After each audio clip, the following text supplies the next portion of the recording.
주님 감사합니다. 이렇게 귀하고 아름다운 성탄주일에 전에 나와 예배드립니다. 주님 베푸신 은혜에 감사해서 귀한 예물 들고 나왔습니다. 10의 1조 감사의 예물, 선교의 예물, 또 구제의 예물, 건축의 예물 드립니다. 성탄 축하하는 기념 예물을 또 주 앞에 올려드립니다. 드린 손길마다 다 기억하시고 축복하셔서 우리의 삶이 은혜의 삶이 되게 하시고 그 지경이 더욱 넓어지게 하시고 복음이 땅끝까지 전파되는 일에 쓰임받게 하옵소서. 주께서 받으시고 또한 축복하신 줄 믿사옵고 예수 그리스도 이름으로 감사하며 기도하옵나이다. 아멘. 우리 받으신 주님께 감사의 박수. 자, 오늘 하나님 말씀 요한복음 1장 14절입니다. 우리 요한복음 1장 14절 말씀 우리 합독합니다. 말씀이 육신이 되어 우리 가운데 거하심에 우리가 그 영광을 보니 아버지의 독생자의 영광이요 은혜와 진리가 충만하더라. 아멘. 한 번 더 읽겠습니다. 말씀이 육신이 되어 우리 가운데 거하심에 우리가 그 영광을 보니 아버지의 독생자의 영광이요 은혜와 진리가 충만하더라. 아멘. 기도하겠습니다. 주님 감사합니다. 이 기쁘고 아름다운 성탄의 계절에 그리스도를 다시 한번 기억하고 또 주님의 오심을 묵상하며 이 시간 주 앞에 예배 드립니다. 오늘 주시는 말씀 통해서 우리에게 주시는 뜻을 다시 한번 기억하고 우리가 주님께 나아가기 원합니다. 우리 예배를 흠양하시고 축복하옵소서. 감사하옵고 예수님의 이름으로 기도합니다. 아멘. 성탄주일은 예수님께서 2000년 전에 이 땅에 오셨던 일을 기념하고 지키는 절기입니다. 아마도 우리 기독교 절기 중에 가장 귀하고 아름다운 그런 기쁜 날이 아닐까 합니다. 성탄절 하면 그래도 제일 먼저 떠오르는 것이 선물입니다. 여러분 선물 좀 받으셨나요? 이렇게 표정들이 별로 받지 못하신 듯한 표정입니다. 중요한 것은 우리 자신이 누군가에게 선물이 된다라는 것입니다.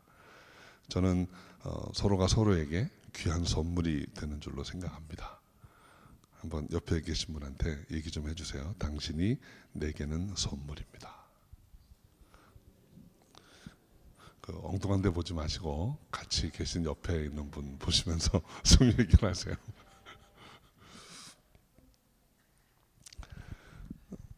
아마도 이 가장 귀한 선물, 그것은 바로 예수 그리스도일 것입니다. 저는 오늘 요한복음 말씀 통해서 우리에게 가장 귀한 선물이신 예수 그리스도가 어떤 분이신지, 왜 이 땅에 오셨는지 다시 한번 함께 생각해 보려고 합니다.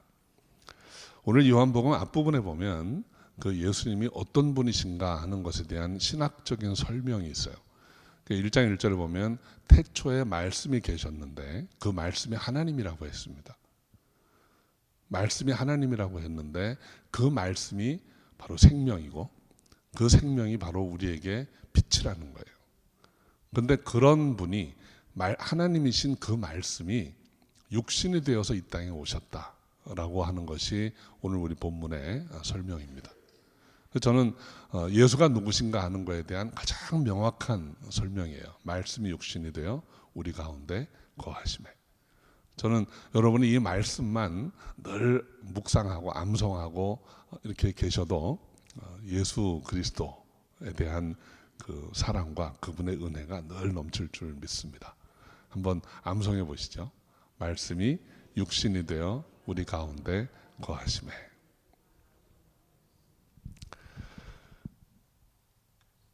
말씀이 육신이 되어 우리 가운데 거하심에 라는 이 말의 의미를 우리가 조금 더 생각해 보려고 합니다.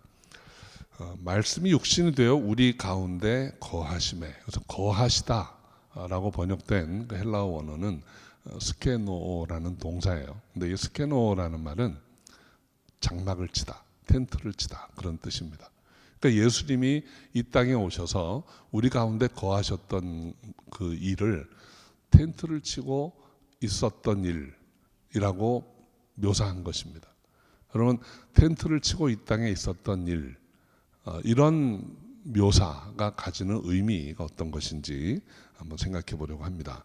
첫 번째로 그것은 아주 겸손하게 오셨다라고 하는 사실을 설명하는 것이에요. 여러분, 예수님은 하나님이십니다. 이 세상 어떤 왕보다도 크고 귀하신 분이에요. 근데 그런 분이 왕궁이나 성전에 머무신 게 아니고 장막을 친 것처럼 잠시 있다가 임시 거처에 내려오셨다는 것입니다. 무한하시고 영원하시고 전능하시고 전지하신 하나님이 자신을 시간, 공간, 의지적으로 완전히 제한하셨어요. 예수님은 평생을 그 팔레스타인 지역에 머무셨습니다. 아주 좁은 지역이에요. 여러분 생각하기 편하게 말씀드리면 우리나라로 치면 강원도 정도밖에 안 되는 그런 곳이에요. 평생 그 이스라엘 밖을 벗어난 적이 몇 번 없어요. 가끔 벗어나시기도 했는데 그리 멀리 안 가셨습니다. 그 좁은 지역에 무소부재하신 분이 자신의 육체를 제한하셨어요. 시간적으로도 여러분 30여 년으로 그 영원히 존재하시는 하나님이 이 땅에 인간의 몸을 입고 30여 년만 계셨어요. 여러분, 여러분의 삶을 예를 들어서 한 10년으로만 제한해서 있겠다. 가능할까요? 여러분, 우리 몇 년이라도 더 살려고 얼마나 노력합니까? 운동하고 몸에 좋은 거 먹고 막 그렇게 하잖아요. 근데 그분은 영원하신 분이 불과 30여 년으로 자신의 삶을 제한하셨어요. 의지적으로도 그분이 할 수 있는 많은 일들을 꾹 묶어 넣으셨습니다. 하늘의 영을 군대를 다 명해가지고 치리할 수 있는 일도 많이 있었어요. 근데 전혀 안 하셨어요. 그분이 할 수 있는 권리, 능력, 권세 이런 걸 다 제한하시고 피조물인 인간들에게 때로는 수치도 당하고 모욕도 당하고 결국은 십자가에 못 박히기까지 자신을 제한하셨던 분입니다. 이것이 예수님의 겸손함이에요. 낮아지심이에요.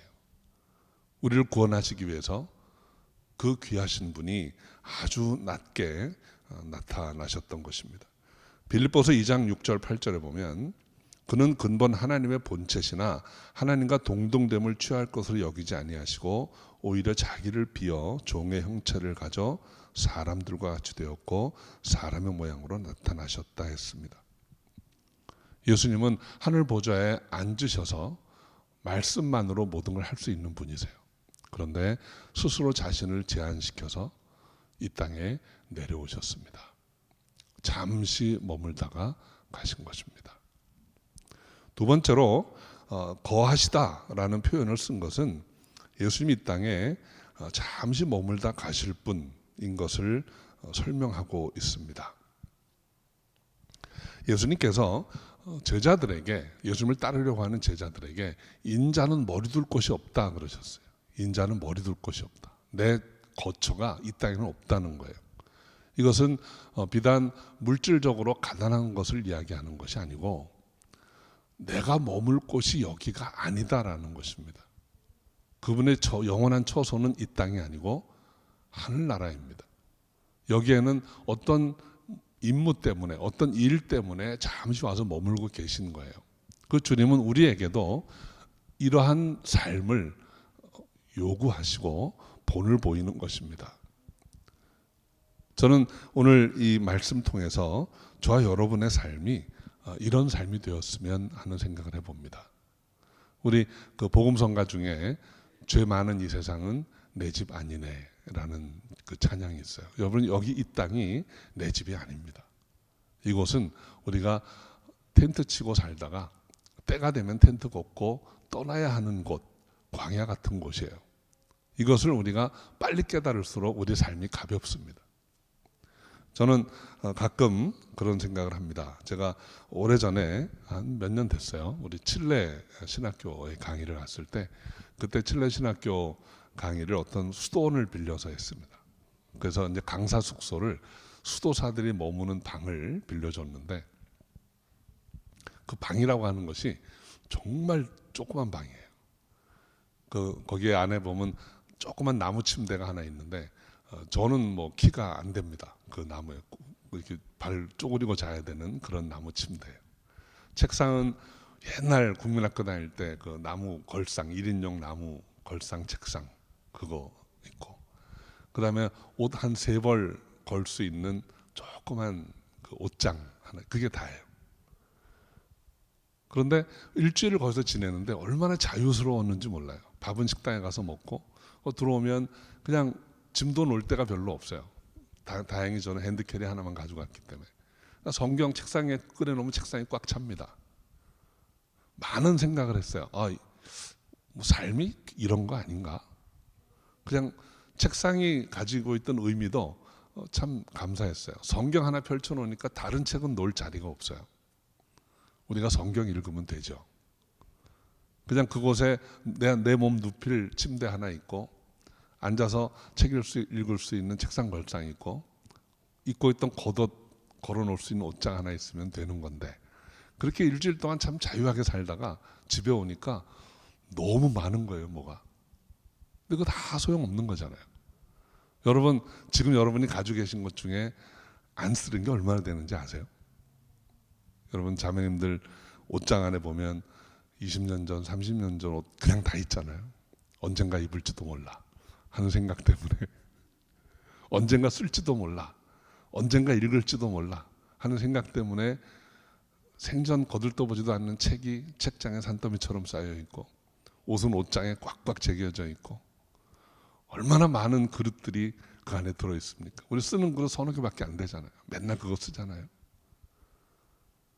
이 세상은 영원히 거할 집이 아닙니다. 언젠가 다 놓고 떠나야 할 것입니다.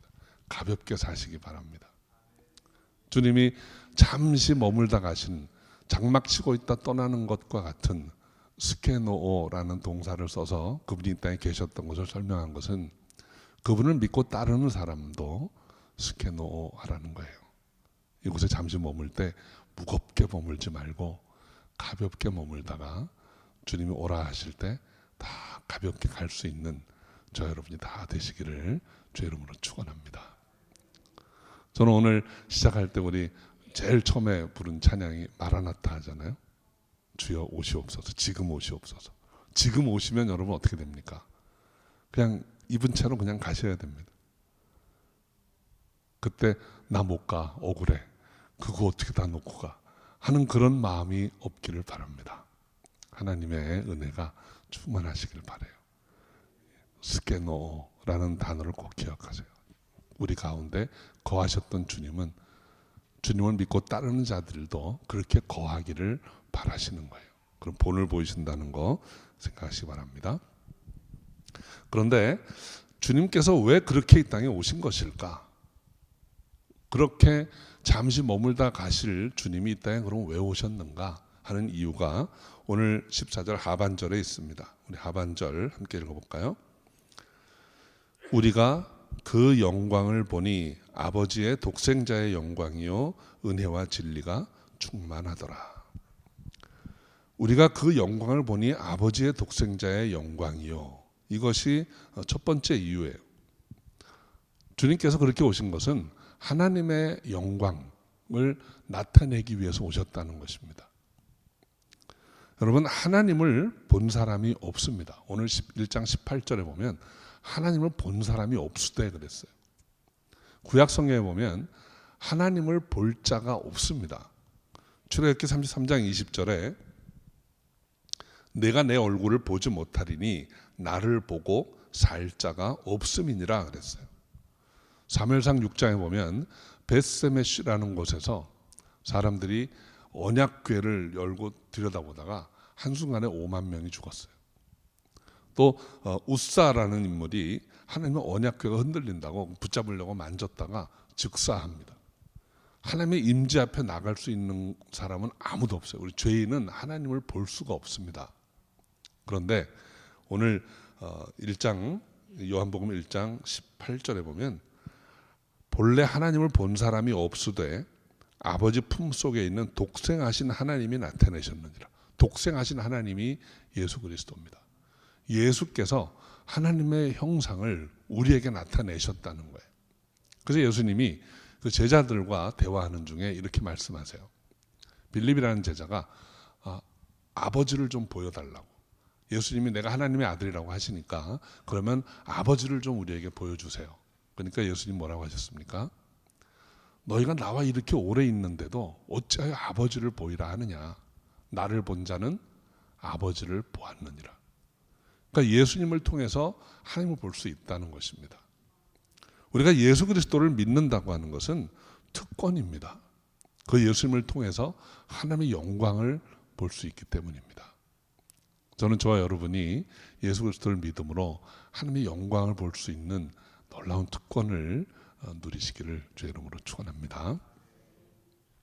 두 번째로 예수님이 그렇게 오신 이유는 은혜와 진리가 우리에게 충만하게 하시기 위함입니다.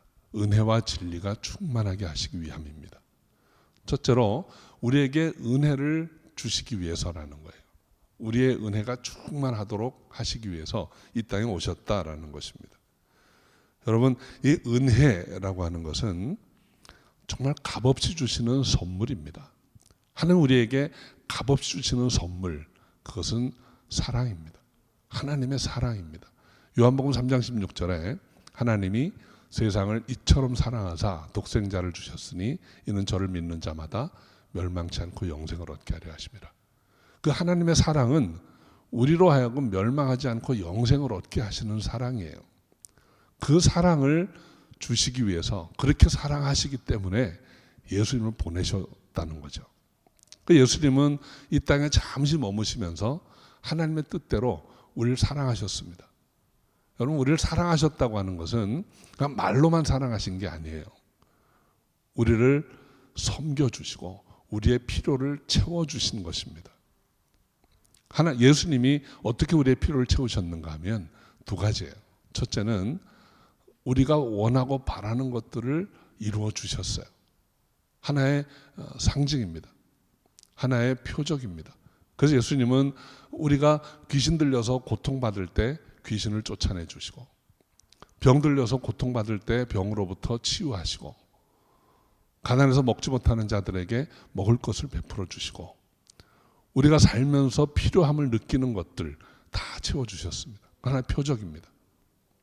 결국 주님이 우리의 모든 필요를 채우신다라는 것을 알게 하셨어요. 사람들이 그것을 어느 정도 알고 난 후에 예수님은 우리의 궁극적인 필요를 채워주셨습니다. 궁극적인 필요는 무엇일까요? 죄로 말미암아 멸망할 수밖에 없는 운명, 죄의 삭스로 죽을 수밖에 없는 우리를 살려주신 거예요.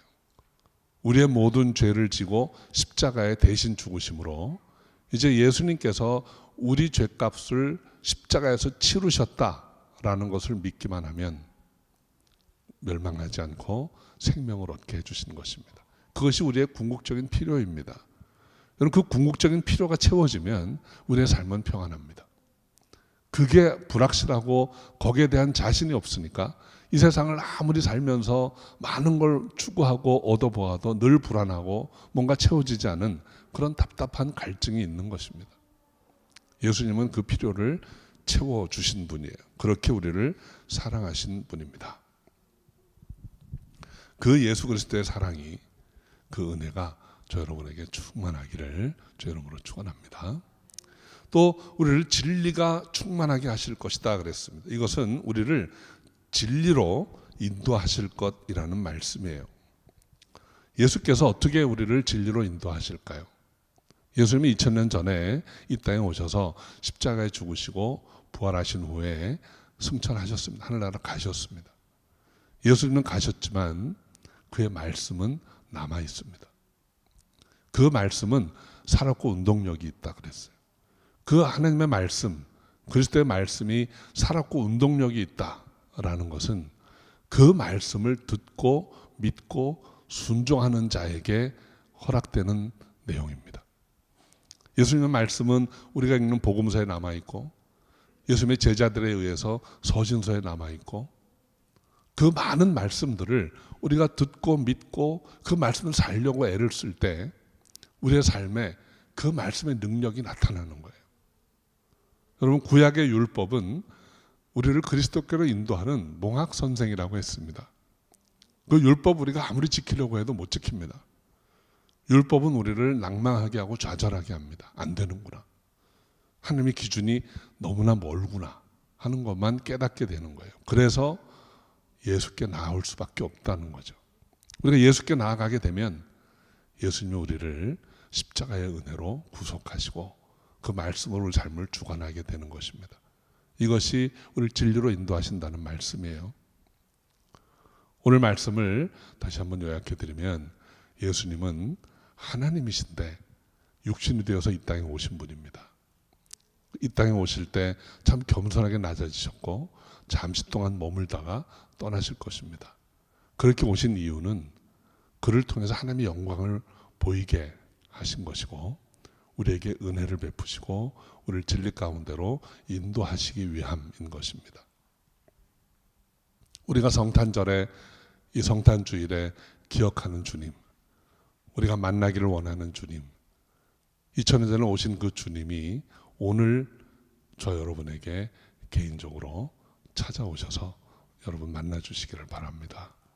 그래서 여러분 한 분 한 분에게 하나님의 영광을 보이시고 그리고 여러분에게 은혜를 베푸시고 여러분을 진리 가운데로 인도하시기를 바랍니다.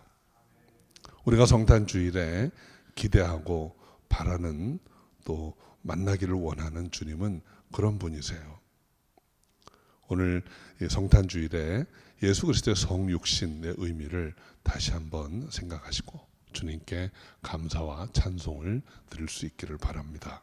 그리고 이제는 그리스도의 말씀대로 살아감으로 그 진리가 우리의 삶을 인도해서 주시는 평안과 기쁨이 충만한 삶을 살아가는 저 여러분이 다 되시기를 주의 이름으로 축원합니다. 기도하겠습니다. 아버지 하나님, 죄 많은 세상에 생명으로 빛으로 오신 주님, 이제 우리의 모든 죄를 십자가에 지고 대속하심으로 이제는 우리가 믿기만 하면 하나님의 은혜로 생명을 얻는 줄 믿나이다. 이 자리에 있는 우리 모든 성도님들 마음에 그리스도의 은혜와 사랑이 충만하기를 원합니다. 이제는 믿고 따르는 축복된 삶으로 하나님께만 영광 돌리고 주님께 나아가는 우리가 다 되게 하여 주옵소서. 감사하옵고 예수님의 이름으로 기도합니다. 아멘.